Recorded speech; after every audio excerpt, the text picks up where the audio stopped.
Hey everyone, in this video, I'm going to be showing you how you can blow dry hair dry. It doesn't have to be wet to do a full blowout. I did this beautiful blowout on my client Cassandra. She has beautiful, thick hair. Her background is Italian and she's got a ton of hair. So I'm going to be taking you through every single step so that you can recreate this at home. If you're a professional stylist, this is going to be really beneficial for you. First of all, we are going to be splitting the front pieces away from the back. The back tends to usually be the most dense and we want to separate that, and we also want to make sure that the nape of the neck is separated. So you're basically just separating the hairline. If you do color, you know that you have to separate the rest of the hair from the hairline because the hairline tends to act a little bit differently and we have to give it a little bit more TLC. So I picked out my Olivia Garden brush. This is my favorite brush. It is so strong and it's a large brush. And I'm starting at the nape of the neck. I'm using my Gamma Pro hair dryer, which is super powerful. It's Italian. It is like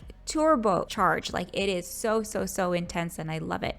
And I always start with the roots. Whenever you're doing a blowout, whether it's dry or wet, you always start at the roots because that is the part of the hair that tends to be the most curly, especially here on my client. She has naturally curly-ish hair and it tends to be more curly at the nape of the neck and it tends to be thicker at the nape of the neck. We also have a lot of baby hairs around the nape of the neck that tend to spring up if they are not smoothed out. So it's really important that you start at the nape to smooth out all of those hairs and give them extra love. And if you notice, when I'm working on the root, I'm kind of just pressing the blow dryer into the hair. You don't have to use the brush all over. You can just simply push the hair dryer, the nozzle into the hair to give it that maximum amount of heat. The blow dryer that I'm using is really powerful, but it doesn't really burn hair. The air is not too hot, but I'm very cognizant of that. I can burn my client's scalp, so I have to keep moving really fast so that I don't burn their scalp just in case they're sensitive. I see the colors here a little bit changing. I'm so sorry. I don't know what I did with the color correction, but I don't know why it looks purple. I'm not very good with color. Let's move on to the next section. We're moving on to the next horizontal section. So you want to take horizontal sections and separate just enough hair. So every section that you're taking has to fit the size of your brush. You don't want to take a section that is too big for your brush, and you don't want to take a section that is too thick or wide for your brush. I am taking just enough sections for my brush to be able to pull through. I love this brush so much because the larger the brush, the straighter the hair. That's number one. Number two, I love this brush because the tension on it is amazing. Whenever you're doing a blowout, you have to keep in mind it's all about tension. When you're doing a blowout, you want to keep your elbows down too while you are blow drying. It's really interesting. I use my right hand to hold my blow dryer and my left hand to use my my brush. And most people are actually the other way around. I'm actually right-handed. I'm not left-handed, but I love to blow dry the opposite way. Usually right-handed people will hold the brush in the right hand and they will blow dry with their left hand. So let me know in the comments which one you are. It's really cool to see how people work.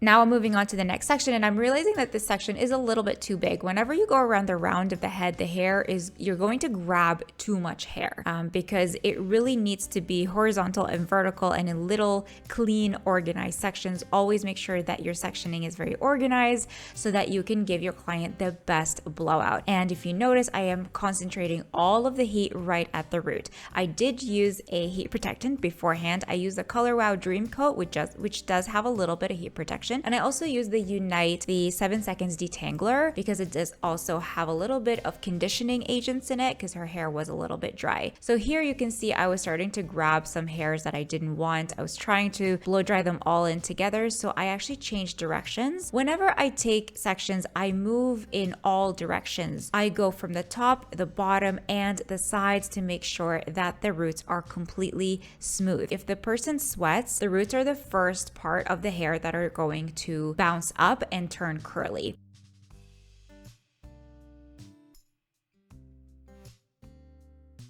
I'm pushing the nozzle into the hair, and then I'm rolling the hair from top to bottom, or from like upside down. I'm moving it around. I'm pressing on top, but then I'm rolling it from underneath. Large brushes like this are not going to be giving a round effect to the hair. If you want to do a blowout with more curls and more bounce, you need to use a smaller brush. But for this tutorial, I was doing a haircut on her. So if you want to see the rest of the haircut that we did and the trim that we did, make sure that you watch the rest of the videos that I did for Cassandra for the full haircut and styling and everything.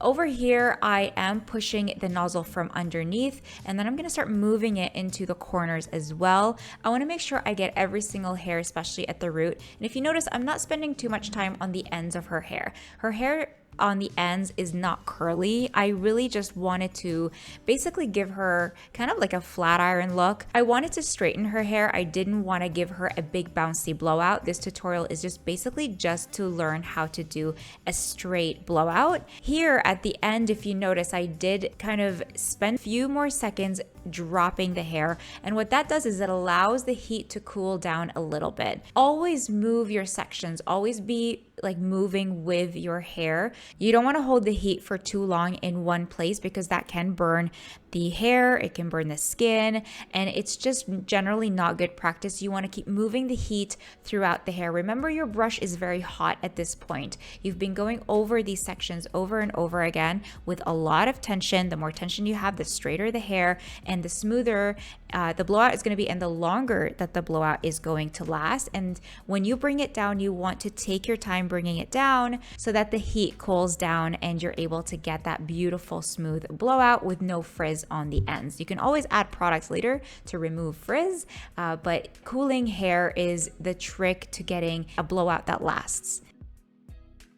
Now we're moving on to the next section. Remember, if your client doesn't have a whole lot of hair, then you're probably not going to section their hair the same way that I am. Over here, I'm not pulling the hair all the way up for volume. If you want to create more volume, you want to pull the hair up off the scalp towards the ceiling. But I wanted to smooth down her hair with very, very little volume. I literally just wanted no volume. I wanted zero volume. So I'm pushing the hairdryer and the nozzle into the hair to make sure that I get all of those cuticles nice and smooth, and I'm not worried too much about the heat because I'm moving it thoroughly and I'm moving it very fast. And I also use two types of heat protectant here, so I'm not too worried about the hair being too hot or creating any damage for her.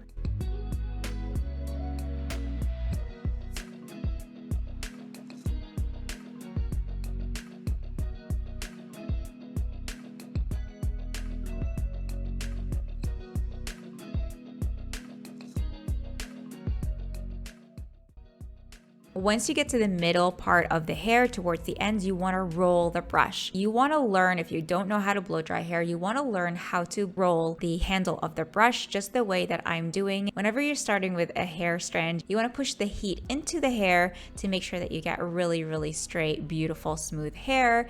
But once you get to the bottom, you want to start rolling the brush, and you want to learn how to utilize your brush so that it cooperates with you.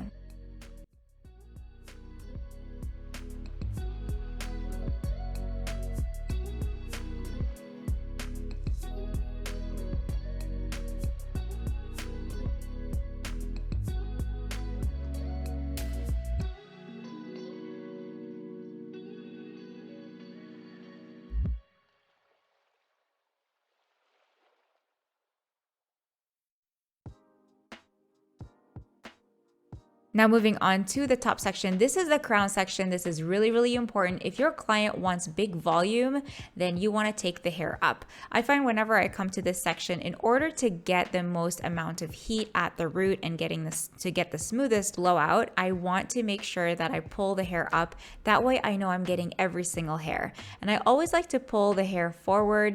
And if you notice, I do keep my elbow down when I'm blow drying because you don't want to pull your elbows up. It's going to really damage your shoulder shoulders. Keep your elbows down and use the strength in your arms to blow dry. That way it's not gonna hurt. You're just gonna get really, really great muscles. Sometimes you're going to mess up the sections and they will get messed up with the rest of the sections that you may have previously blow dried, but that's totally fine. You can just pull them all together. You can just blow dry some of the previous sections. Again, no big deal.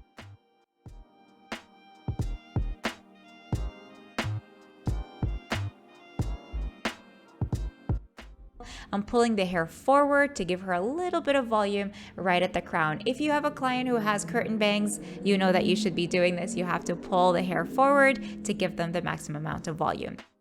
I changed my brush because I wanted to give her a little bit more bounce and curl towards the front, just to give her a little bit more movement.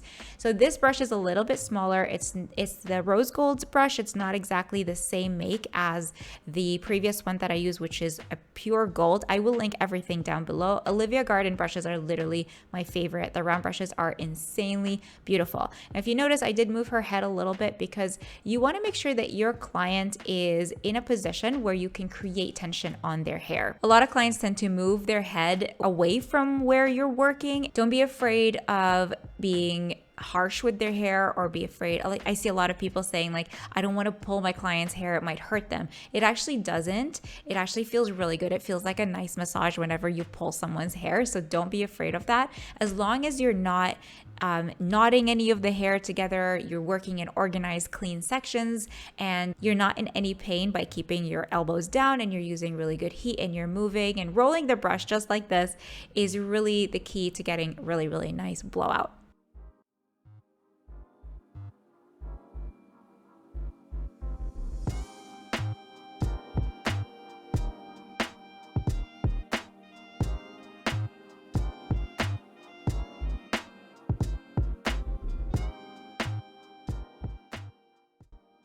Moving on to the last section, remember how I was saying that you should be using a section that is the same size as your brush? This is a great example. You don't need to section this twice if you don't have to. So the hair that she has around her hairline in the front has very little density compared to the hair that she has in the back, which is very normal. Most of us are like that. It's just the way hair is.